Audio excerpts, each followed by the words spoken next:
Okay, good morning everyone. Morning. Welcome to Creative Mornings. Today's theme is Endurance. I'm Veronica and I'm part of the Station team. I'm the host and with me the Creative Morning Bolzano team, consisting of Merve, Valentina, Roberta and Caterina. Very welcome to everyone. What is Creative Mornings? The concept is simple. Breakfast and short talk one Friday morning a month. Every event will be free of charge and open to anyone. The format of Creative Morning was born in New York and now involves 234 cities in 67 countries all around the world. The idea is to bring new input to the city of Bolzano, but above all to network and generate creative and cultural connections.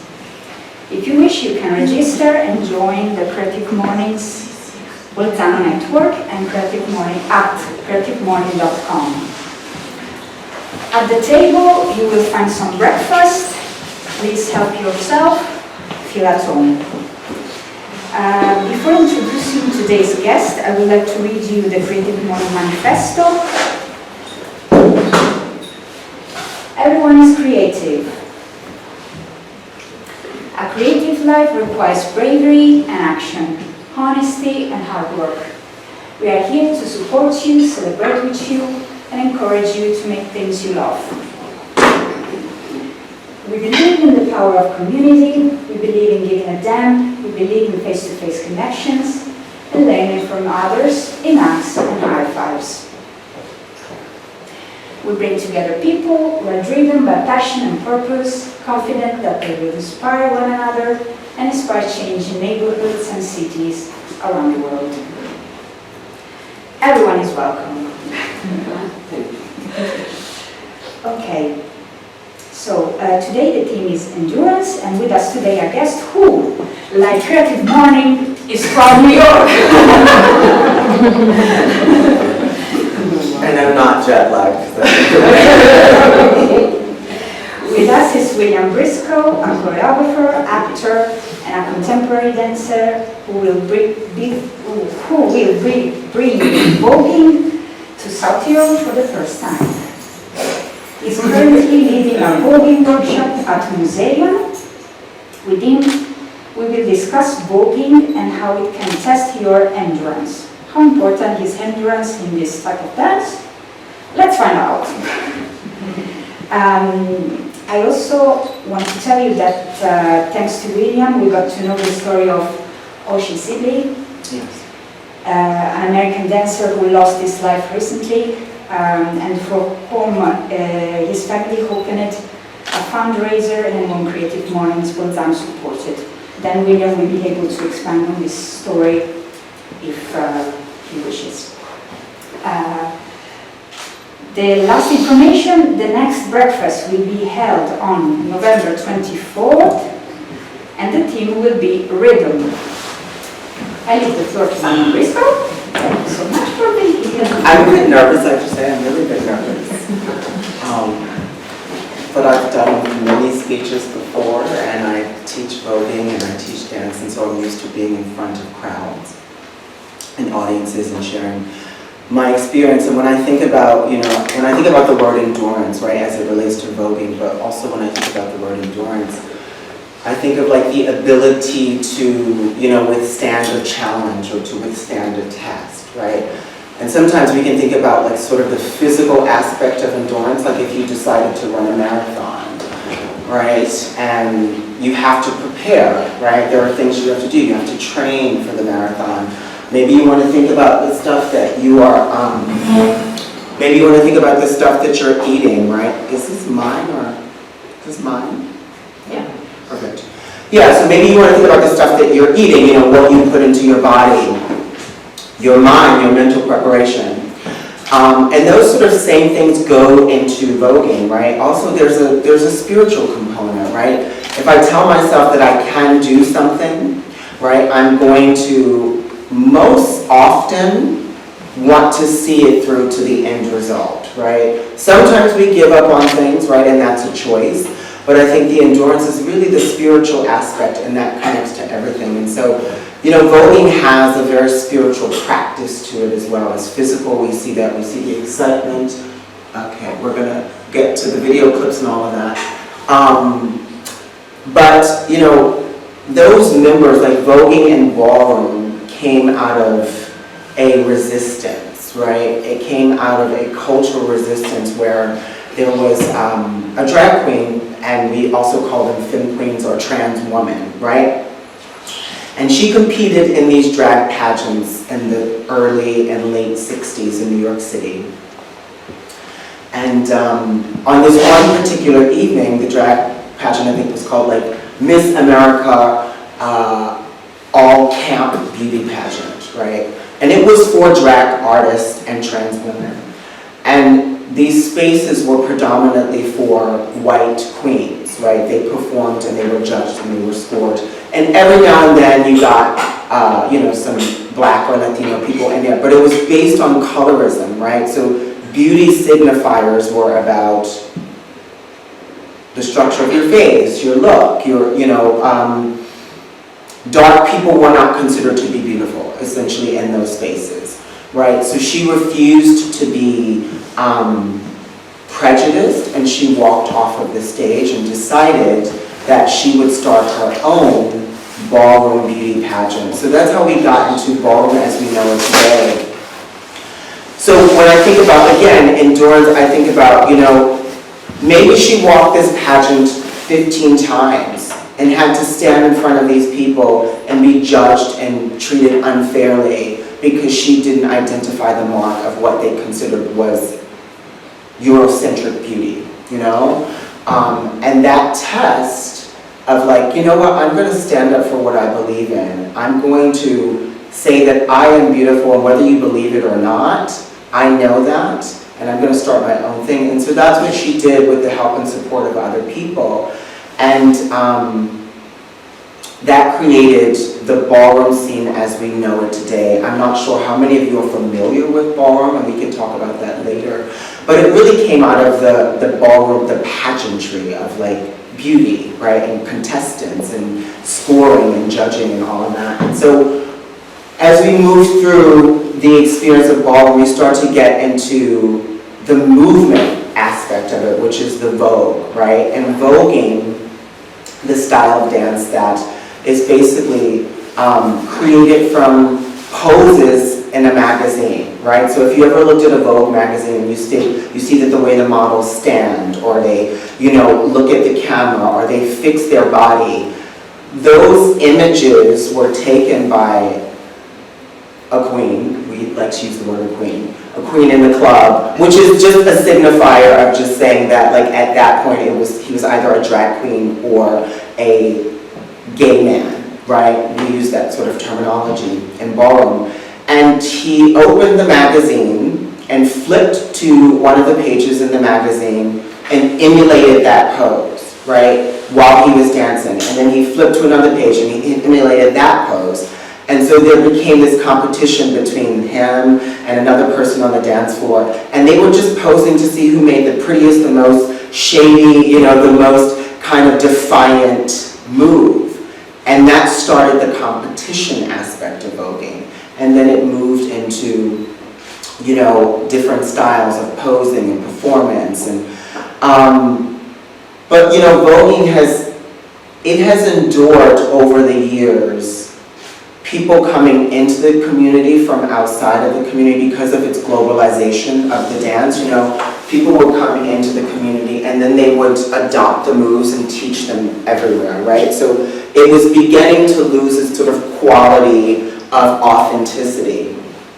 And so it endured, when I think about like the word endurance, it endured things like celebrities coming in, utilizing the people in the community, like utilizing their skills, but not giving them credit for it, right? It utilized the dance itself, but not necessarily having the people who were involved in the dance being featured and centered, right? But then you have a person like Madonna who comes along, and I think some of us know Some of us know who Madonna is, right?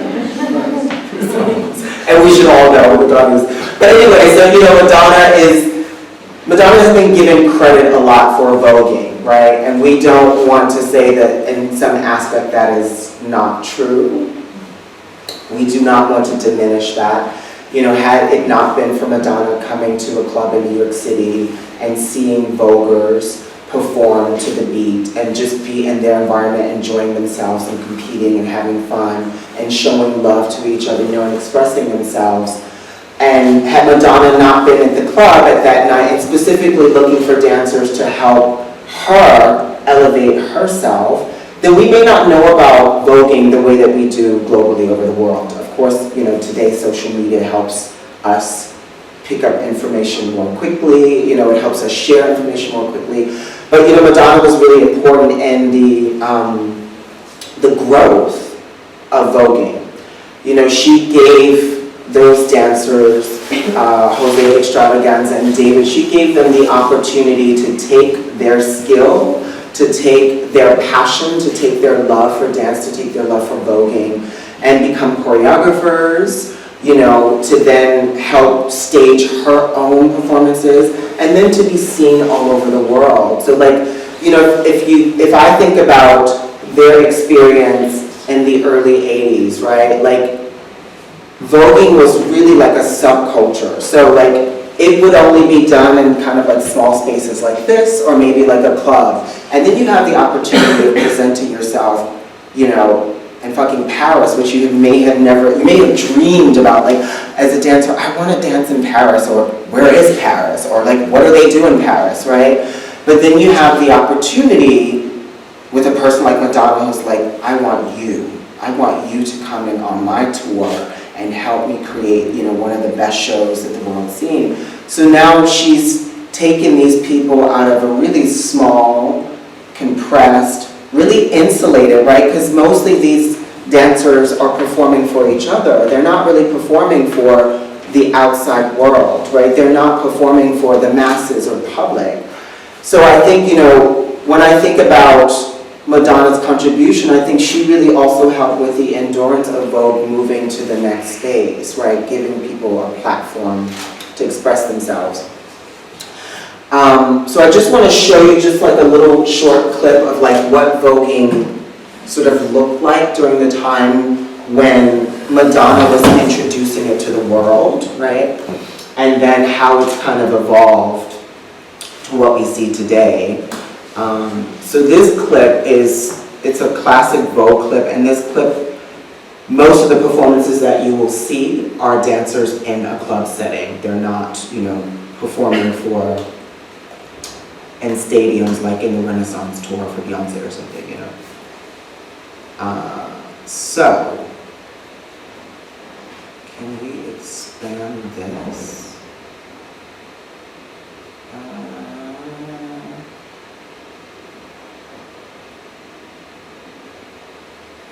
I don't want the dictionary.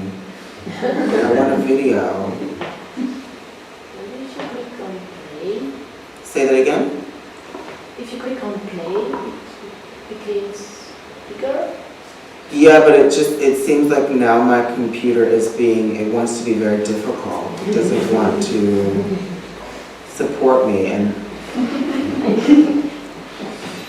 I may have to just use my phone. Is that okay? Yeah, I think I'll just need to use my phone. Okay, we're back. Yeah. We're back. Veronica is here.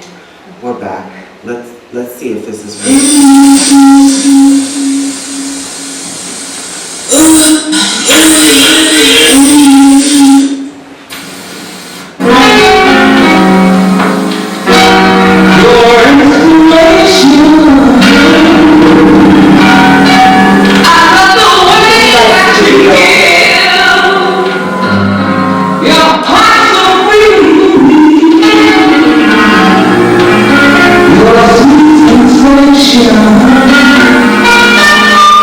You're my invitation.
Okay, so that's just kind of a little teaser, right, to what Vogue looked like. This would be like the late 80s, mid 80s into the early 90s. So most of it was just kind of stationary posing, really asymmetric and geometric shapes, acting like people were posing in a box, you know, it was about framing the face. And then we start to kind of move into a much more expressive. Also you saw, I mean, I don't know if you saw the person putting their legs behind their head, so I can't do that. Would anybody like to try? I don't know. But that particular style, right, so there's classic voguing, right? The classic voguing is really the images of posing like a model, right? And then we sort of move out of that into another style that is called New Wave voguing. And so what New Wave did was it built on the Old Way style with those poses, and then it made the poses more extreme, right? So how can we like show our flexibility? How can we define ourselves as being even better than our competitor by being more extreme, by being more like expressive? And so it gave an opportunity for people to show their flexibility and even more skill. But what it also did was it helped those people who were trained dancers to use all that practice they had been doing for hours in dance classes, right? Like, now I can really stretch my leg all the way up to the ceiling, you know, like now I can show off my splits. And what it did is it made the movements even faster. So the music had to also accompany the style of Vogue as it changed. So that was things that were happening at the same time. Was like as the dance was evolving, the music also evolved. The beats got faster, there were more beats per minute, there was more intricacy in the sounds, there were sounds that you wanted to catch with your movement and your body.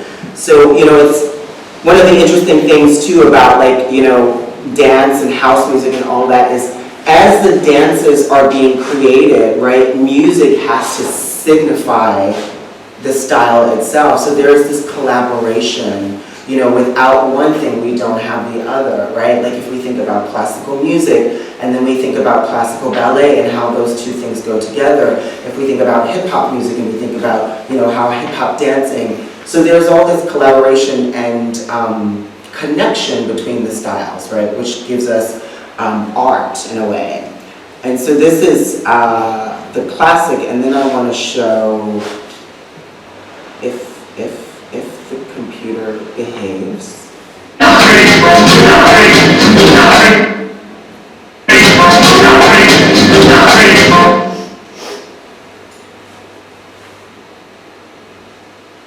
Oh gosh. So let's start all over again. Now, this would be a more modernized style of voguing.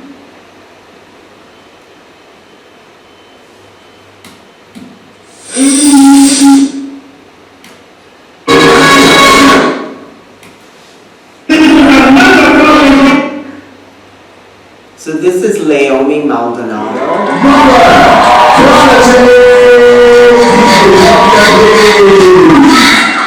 You want another fan. You want the hot. We're not your team, but not like you. Welcome to my Noir exclusive. The hot. Naomi. Girls, get ready. Let's go. Let's go. Let's go. Lay. Watch this up into play. That way to lay. She took the body's gravity. She took the body's gravity. She took the body's gravity. They hold me. They hold me.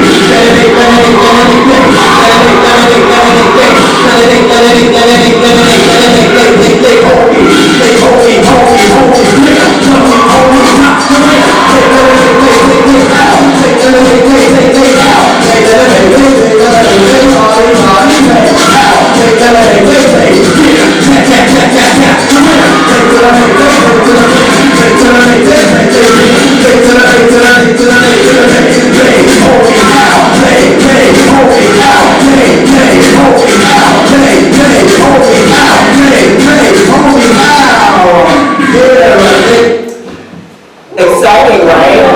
So you saw the 80s and 90s, now you see. So she is a very special talent, and she's known all over the world. Does anybody know maybe some of you do, maybe some of you don't. So there was a song called I Whip My Hair Back and Forth, like in the early 2000s, right? And if anybody knows Will Smith and Jada Pinkett Smith, and they have a daughter and they have a son, and the daughter's name is Willow Smith. So Willow Smith and a lot of other people used to do this. I can't remember, have long hair, but they used to do this, right? And that is one of her signature moves. So they hired her to teach Willow Smith how to do that move so that she could whip her hair back and forth in her video. And this woman has also had commercials with Nike and stuff. So, you know, when I think about like the evolution, and I think about also the endurance, like the people who started in the 70s would have never had these opportunities, right? They had to endure like racism, sexism, you know, like prejudice. They had to endure the smallest spaces. You know, they could not necessarily rent huge halls. The competitions were only for ballroom people now. You know, she's competing in an international competition in Europe where it's not just about voguing, but it's about like hip hop and breakdance, you know, and whacking, and all of these fusions of dance start coming together. And I think the beautiful thing, you know, about voguing now is that it's being celebrated and recognized as an actual dance form, as a dance style, right? It's not just limited to a subculture. It's now available to the masses, and people can study it, like what I'm doing here. You know, I'm teaching dance in Bolzano, and I'm teaching it as a technique. I'm not just throwing things at people like, do that, you know, like how do you learn to do these steps, right? One step at a time, and we have to build on it.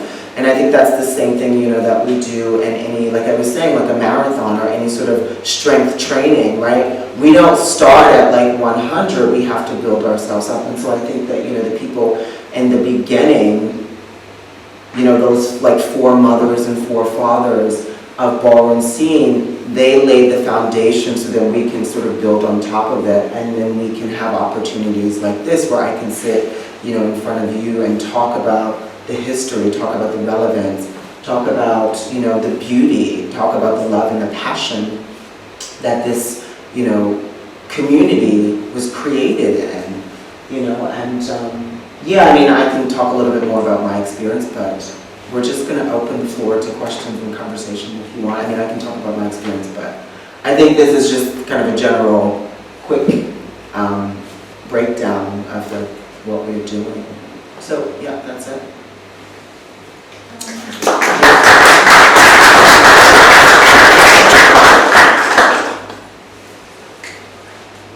Do we have any questions? I have a question. Let me figure out how to close this. Okay. Yes. Do you think that voguing has still his power of activism and demonstration, or this commercial, let's say, aspect like ruins this powerful that had at the beginning? Or it's okay, I mean, it's for all the people who want to take part, so like we win, so I mean, Yeah. What do you think about that? I think that your question is beautiful, and I think it's a question that we in the ballroom scene continue having. We continue to have this conversation. I think that ballroom still functions as activism, right? Because when we think about gender expression, right, a lot of us understand, a lot of us are told that gender is either male or female, right? And we don't really talk about the variations in between.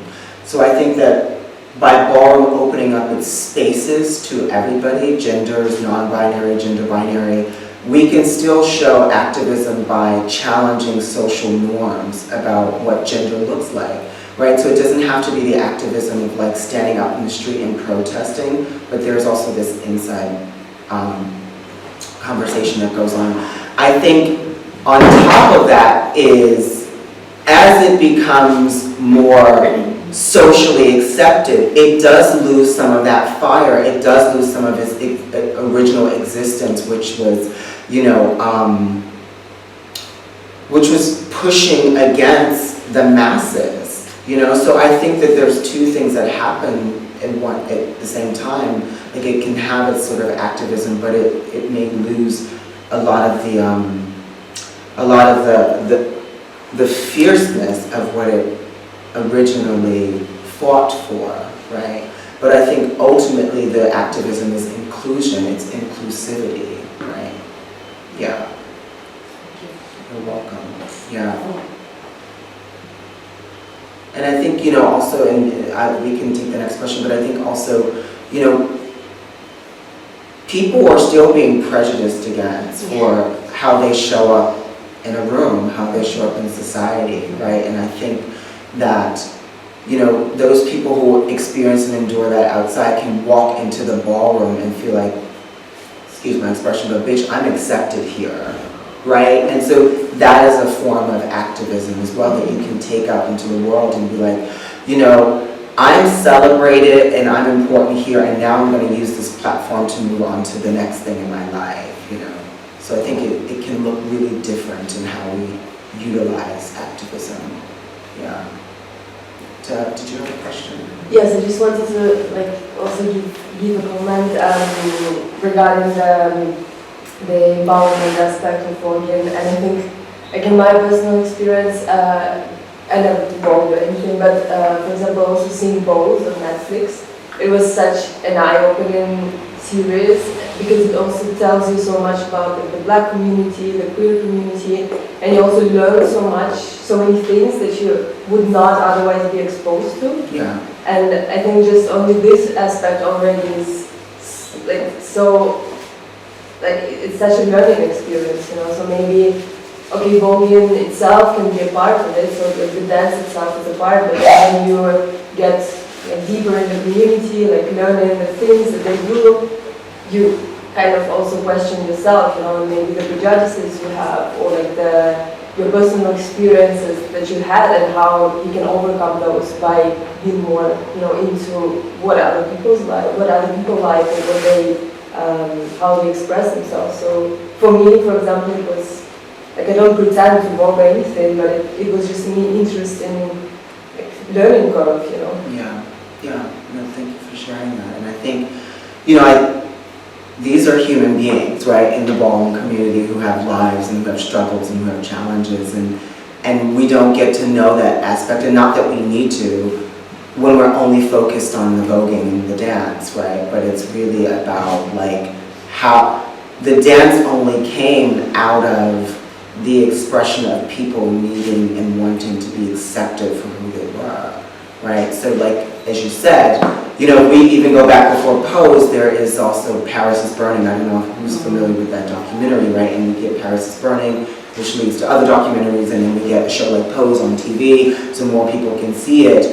But it was a struggle for those people back in the days to exist, right? And the beauty about Pose is that it gets the opportunity to tell the story of what does a trans woman's experience may look like day to day? What does relationships look like for a trans person, And also trans people are just people, right? They want love too. So, it really humanizes, and I don't like to use the term humanizes because we're all freaking human, right? It's but what it does is it gives visibility to other relationships that we may not have otherwise had a window into, right? And so I think one of the easier ways for people to get interested or curious about other things oftentimes can be artistic expression, singing, dancing, painting,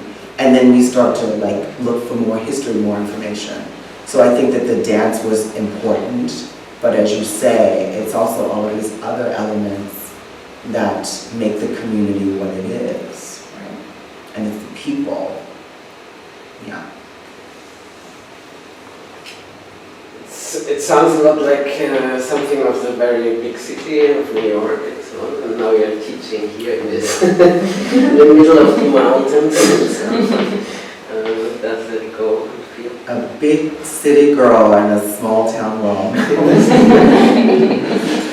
For what, do you have a statement or a question or, or an observation? I mean, the question is, how does it feel to bring it to a place like this? I don't just say this because I'm sitting in the room, but Bolzano is, I've been many places in my life, and Bolzano is one of the places that I love coming to, like again and again and again. I've come here, I think my first trip was like in 2016 or something. And every opportunity that I get to come back, if I'm available, I say yes. Partly it's selfish reasons, I really love it here. And then the other opportunity for me is, you know, because I have, I moved to Europe in 2019, and from America, directly from New York, and we know what happened. We had the pandemic, we had all of that stuff, and I was teaching fitness, and I was teaching yoga, and I started to sort of introduce myself to like the ballroom community in Vienna, and people would ask me like, well, why aren't you teaching? Why aren't you doing all of this? And I was like, I'm just not really interested, because I left ballroom as an active competitor for many years, and so I wasn't really interested, and I saw other people from the community in New York or where else who were active teaching Vogue, so I didn't want to just like jump in on the bandwagon. And then I thought to myself, well, you know, I have the real experience. Like I was in the trenches, right? I competed. I was in the dirty clubs cleaning the floor with my body, you know. And so I thought that I had a responsibility, right? Like I thought if I'm seeing, you know, and there's no shade to anybody, but I thought if I'm seeing white Europeans teaching this style and they don't have the essence and the history, it's my responsibility to educate. And so, you know, I was invited by Sharon, who is like one of the directors of Tanzpulsen workshops, to come here for the first year, and I've been coming ever since.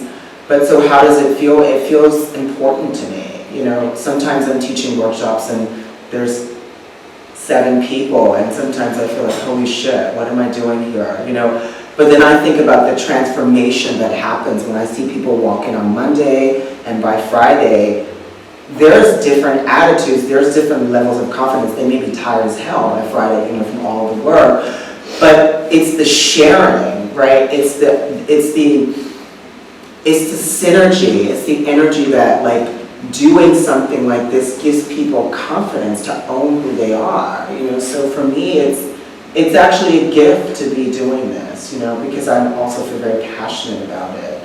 Not just the dance, but the history I feel very passionate about, yeah. So, it's a pleasure to be here, actually, yeah. That's it, coffee and croissants. Yeah. Thank you.